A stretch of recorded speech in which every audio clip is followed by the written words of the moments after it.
Hey everybody, this is Brant from Wolf on Wall Street Trade with a market update for the week ending October 23rd, 2020. It's been a few weeks since I did a video. As a matter of fact, the last one I did was when we were right here. This is a weekly chart of the S&P 500. S&P was down 4 weeks in a row. The video was really about the key to the market, which is the US dollar. If you figure out what the dollar is going to do, you have a really good idea of what stocks are going to do because there's a very, very high inverse correlation. So we were over here down 4 weeks in a row. That was a lot. Deeply, deeply oversold. The second largest short position in the NASDAQ ever since 2006.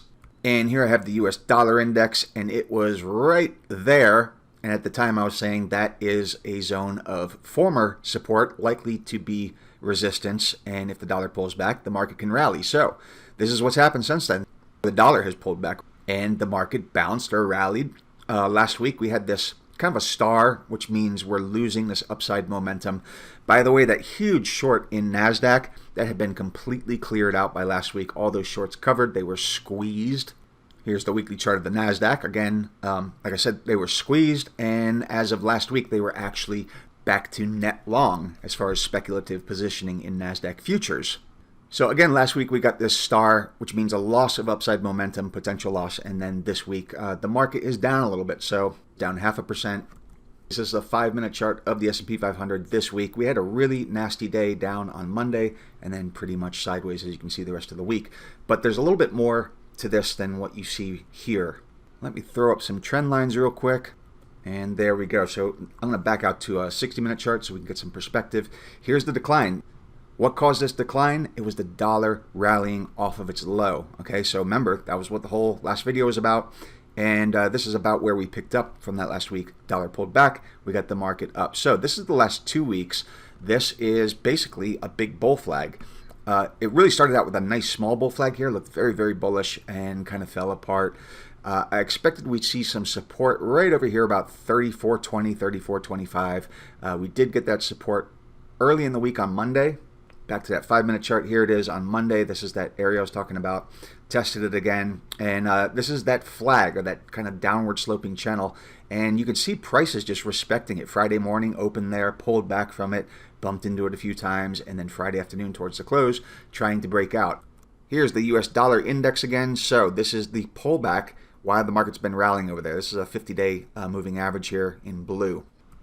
And I think I showed this chart in the last video, but it's just to make a point. This is S&P futures in the red and green candlesticks, and the white line is the US dollar index, but inverted, so it's flipped upside down. This is the dollar going up over here. Market's selling off. This is the dollar pulling back. Market is rallying, right? So you can see they've kind of reverted to each other over here. And the 90-day correlation is still really high. It's about 90%. It's higher than the dollar is with most commodities. So it's very, very high. Now let's go back to the S&P chart. There's something I want to show you that was pretty key about this week, because this week was really, really dull trade in the major averages. Now that's pretty typical of a consolidation. I am calling this a bull flag. There are several other sectors that have something similar to this. Now, the smaller, in my opinion, the smaller and more compact these are, the more potent they are. There is a chance that this could just be a channel that keeps on pulling back. We had something like this happen in September of 2019. We had a really strong rally, started off with a bull flag, and then just kept pulling back in a channel. I'll show you that real quick. So this is September 2019 S&P. Here's the rally, and then right over here there was like a little bull flag, and then it just kept pulling back in this bigger and bigger channel and then broke down. So that is always a risk. For instance, here's a 60-minute chart of the technology sector. This is the most influential sector, right? It looks like another big bull flag, but look where it broke out from. So this is kind of your flagpole right here. A bull flag is a consolidation. It shouldn't retrace the whole entire, preceding up move. So the more this pulls back, the less bullish it is. It was actually very, very bullish the beginning of the prior week. Right here with a really small bull flag, you can see what it's done. But as of the moment, I still consider this very bullish. But the point I wanted to get to was there something else very, very bullish that was happening this week. And that was that bonds, especially on the long end, were just getting hammered. They're getting killed. Here's a 60-minute chart of TLT. You can see they've done nothing this week but go down.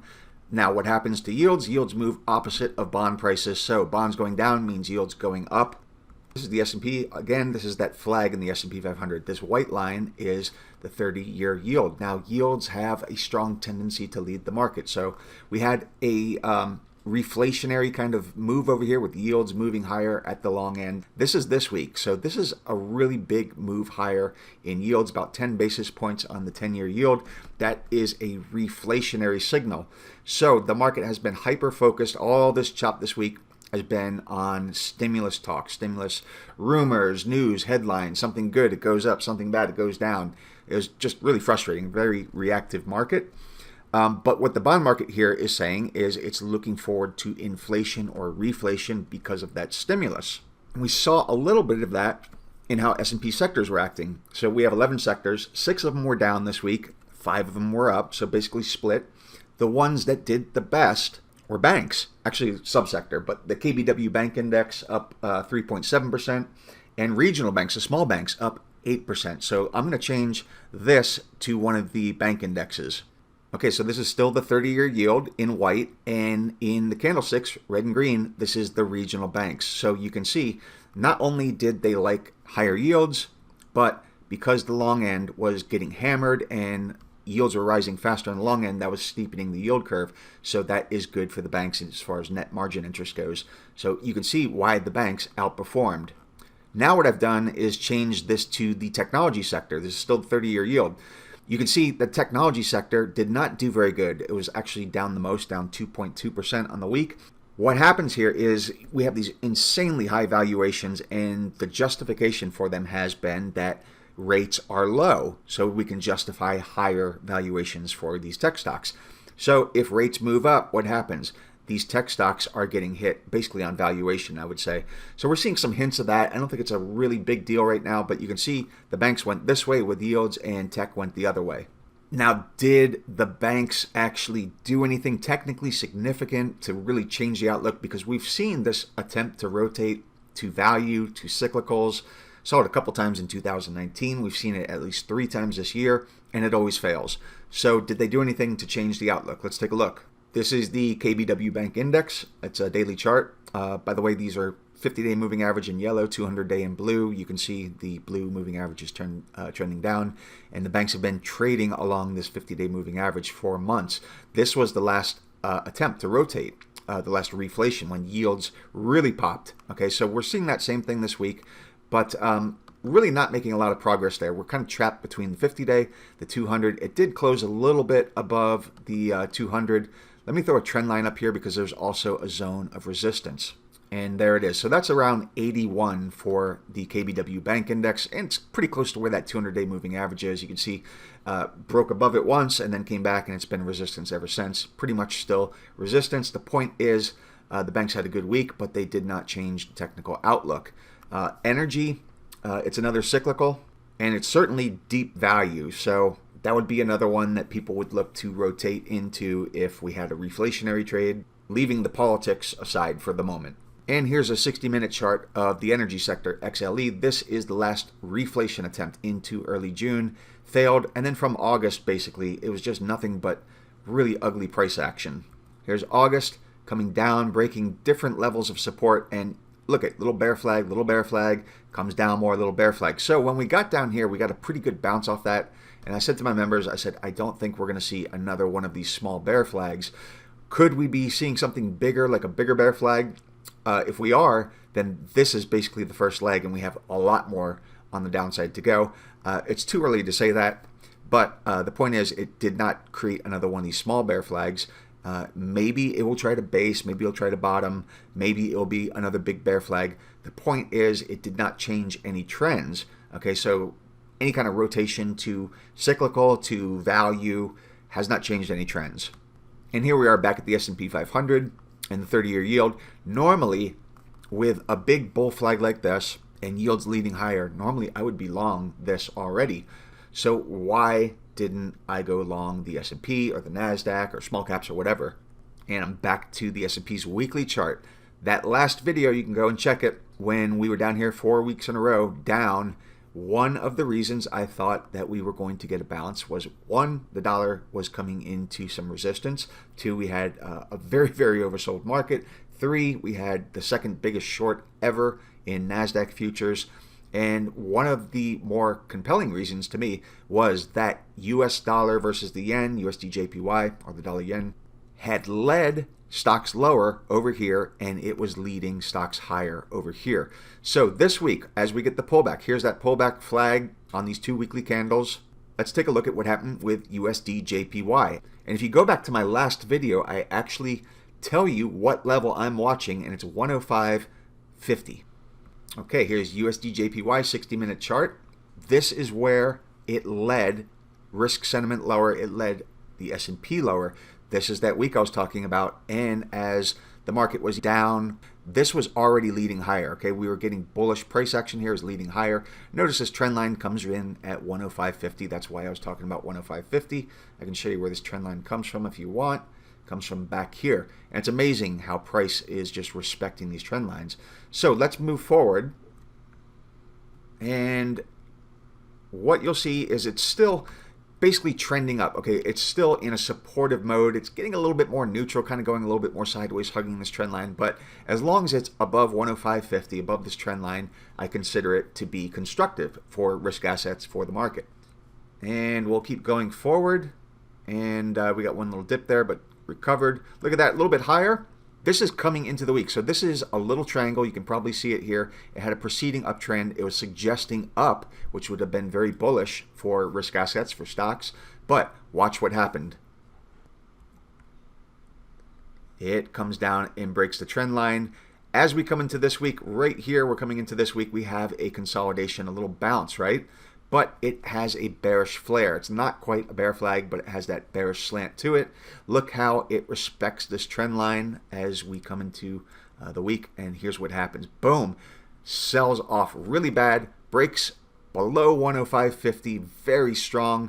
You can see 105.50 is basically where it just collapsed. And we got this very, very ugly risk-off signal. This is the remainder of the week, like Thursday, Friday. That's a bearish flag, and it's barely holding into that. So we have a very bullish looking S&P with this kind of bull flag, right? We have the yields leading higher, but we have this very risk off signal being sent by the dollar yen. The Japanese yen is a safe haven currency. This is why I couldn't bring myself to go long the market, because this is a major risk off signal. So bonds looking very bullish, currencies looking very bearish, and the S&P basically flat on the week, but still trading in a bull flag. A little different perspective. This is S&P futures in the red and green candle. This is the record high over here, and this is the dollar yen in purple. Okay, so it's trading higher, making higher highs and higher lows until we get over here. It's negatively diverging right in to the S&P's record high. This is when the dollar bottomed and started turning around and moving up. Okay, that started the sell-off. As you can see over here, the dollar yen is leading the S&P lower by about a day, 2 days. Sometimes it's a week, sometimes it's even intraday. And here is my last video. The market was down, USDJPY was leading higher. Let's see what happened since then. The dollar yen led the S&P higher. Over here, a little negative divergence leads into this pullback, or this flag in the S&P 500. This is that breakdown this week. So this is, like I said, to me, it's just too much of a risk-off signal. I like what I'm seeing as far as price goes. I like the reflationary signal that bonds are sending, but I do not like this risk-off signal from the dollar yen. Here's GLD for gold. It's about almost 3 months in this big kind of descending wedge. It was kind of like a flag, wedge, pennant, whatever you want to call it. It was a bullish pattern. Basically, we do have this preceding uptrend. So here's the range. Here's the breakout. You can see all kinds of little bull flags over here. I thought gold went too far. This is where I expected it to consolidate. I said I think it went too far without consolidating. It's going to run out of energy, and now it's spent 3 months pulling back. So it did look pretty good until over here. What happened over here? The dollar bottomed and the dollar started to rally. If we look real close, it doesn't look that bad, but I do see something kind of like a little bear flag. It's not a true bear flag, but it has that flare. Let's see, I'll draw it in here. Something like that, right? Silver and gold aren't the same, but they're both precious metals. And the way silver's been trading has got me a little bit more worried for precious metals. Silver had a nice rally, had a nice big triangle consolidation, bullish, dollar rallied, and silver broke down. That is a bear flag, and that has kind of you can see the little shadow of that on gold's chart. So that's why I'm not really thrilled about gold. I do like gold. I'd like to buy some gold, but I'm a little bit worried about that price action. Plus, with nominal yields going up, that means real yields are also going up, and gold has been inversely correlated to real yields. Now, this isn't real yields. It's not even yields. It's actually a bond ETF, but it kind of gives you an idea of what's going on. Since gold is inversely correlated with real yields, and we're kind of looking at the opposite of nominal yields here, you kind of get an idea. I think there's about 5 or 6% of downside if gold were to catch down to that same relationship it had been holding all this time. Now, one more thing I want to cover real quick, because this is the asset that was exciting this week that we did really well with, and that was Bitcoin, or GBTC for what I'm in right now.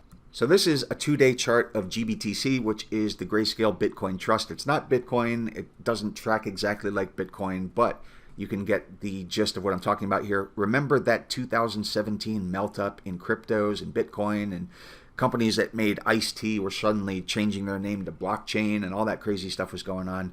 Well, that's the rally. It pulled back finally from that, and it has spent a couple years consolidating in this big triangle. It is a big bullish triangle. We got involved with GBTC at $5.01 right there because of this trend line. Thought it was going to pull back to $5, pulled back to $5.01. I got involved right here. We're going to zoom into this area. Here's the pullback to 501, bullish ascending triangle here. This is where I got involved in this wedge. It broke out. This is the big triangle here. So it broke out of that and spent another 2 months in almost an identical wedge. This week, seen really awesome price action. I'm going to zoom in closer to this area. So here's the breakout from that last bullish consolidation, bull flag. So on I think it was Tuesday night, I said, from the way this looks, I think that Bitcoin could go up to 12,500 or 12,450, something like that. And I think GBTC could go up to 1475. The only problem is that Bitcoin had a big zone of supply at 12,000, but the price action here suggested that they could do it. And look, it did it. Hit 1475 on the nose, no problem. Actually, I think it was about 1480, 1485, something like that. In any case, I do expect a consolidation here, a pullback. Like I was just showing you with gold, you don't want prices to just run and run and run and not do the work and consolidate those gains, because then you get into a very overbought situation and things can go south really fast. The gist is that we got a perfect measured move up here to 1475. So it doesn't mean it can't move higher in on this leg right here. It can, but this is the most probable place for it to do some work, consolidate, maybe another bull flag like this, which would give you another opportunity to buy if you're interested. GBTC up almost 16% on the week. So awesome price action in Bitcoin and GBTC. Okay, so next week, a lot of the mega cap tech stocks are going to be reporting earnings. So we're still in earnings season. A lot of them are similar to the NASDAQ 100 here, in that they're near their 50-day moving average. NASDAQ 100 tested down to that 50-day on Thursday. Little teeny positive divergence there, little technical buying. You can see right here as it came down to the 50-day, right about there, a little bit of positive divergence, relative positive divergence. But the point is, a lot of those fangs are hovering around the 50-day. Just run through a couple real quick. Here's Facebook. It's above. You can see Amazon below. Apple just below. Netflix, bad earnings. So Netflix broke down below. You can see it met that as a resistance over here as it tried to rally a little bit. Then we have Google. It is above. And Microsoft sitting right at it, just above a little bit. So you can see there's a lot of these important stocks around that 50-day moving average. The NASDAQ are on that 50-day moving average, and they'll be reporting earnings next week. S&P, NASDAQ, Dow, they do have these kind of bull flags. You can see just probing outside of it towards the end of the day on Friday. And as I said to my members earlier in the week, my concern was that didn't see a lot of strong buying action like you usually see right before a flag breaks out. And my concern was that we might see like a failed or false breakout. And when that happens, a lot of times they'll reverse quickly. So failed breakouts often lead to fast reversals. So we'll see what happens. And as we discussed, yields sending that reflationary signal. So what this is really about, it's that narrative that a Democratic blue wave or sweep is going to be bullish for the market. And that's how everybody is set up. You can see it in how treasuries are trading and how different sectors are trading. Everybody's set up for the bear steepening trade, the pro-cyclical, fiscal stimulus is coming, deficit spending, infrastructure spending, the vaccine recovery trade. So that is how everyone's looking. And then you have the seasonals that really tend to skew pretty heavily towards the upside post-election. But when everybody's facing one direction, it can be pretty spectacular when they're wrong. Like we saw in 2016, Trump was expected to lose. That same year, Brexit, everybody was wrong on Brexit too. And on top of that, there's just this massive, massive short position in the long end here in the 30-year. You can see here it is 2020. It's just a huge, huge short position that could be squeezed real quick if anything goes wrong. Like say the Republicans hold the Senate, they block stimulus, say it's a contested election. Maybe Trump does win. Like I said before, they were wrong in 2016. Treasuries would be set for a massive short squeeze. The dollar would almost certainly benefit. It would almost certainly go higher, and that would be a big problem for stocks. Speaking of the dollar, here it is on a 2-hour chart, the US dollar index. This is the breakout right here that sent the market lower from all-time record highs. S&P fell 10%, NASDAQ 14%. Pullback since, and this is where the market has rallied since. It did look like a nice little bull flag in here, and it started to break out. We saw some local resistance here at 93.90, and this is this week, so it's pulled back all this week. It could be a cup and handle over here, so there could still be a very bullish setup here taking place in the dollar. But like I said, if you get the dollar right, you're going to get a lot of other asset classes right. And right now, stocks most importantly. Dollar yen, of course, this is just a very ugly risk-off signal, bear flag. This suggests that you're going to get another leg down. I am guessing from a measured move perspective, if we get another leg down, it would target about 103.50. The thing is, the Bank of Japan has a habit of stepping in and trying to talk the yen down at around 104. But either way, if we do see this falling apart some more, that's just even more risk off. So this is really an ugly signal, the way it broke and the way it's in a bear flag towards the end of the week. And one final thing, what has really moved the dollar a lot has been cable, the British pound and the euro, and it's all been about Brexit. So when it's broken down and sent the dollar higher and stocks sold off, people didn't realize that it was actually Brexit that was causing the market to sell off. U.S. traders looking at it from a narrative like, oh, well, stimulus talks aren't going well or something like that. But it was really some bad news on Brexit that sent cable lower, the dollar higher, and stocks lower. So, it's tangling with this 50-day from below. It just moved right above this week. So this is something to watch, and the euro as well. So that will do it for this video. If you liked it, please give it a thumbs up and feel free to leave questions or comments in the comment section. I'll leave a link to the website. You can check it out. I put up probably about at least one free post a week, a daily wrap, usually one of the big ones. You can check that out, or you can check out becoming a member, and you can follow me on Twitter as well. Thank you. Everybody have a fantastic weekend. Members, I'll see you on Monday.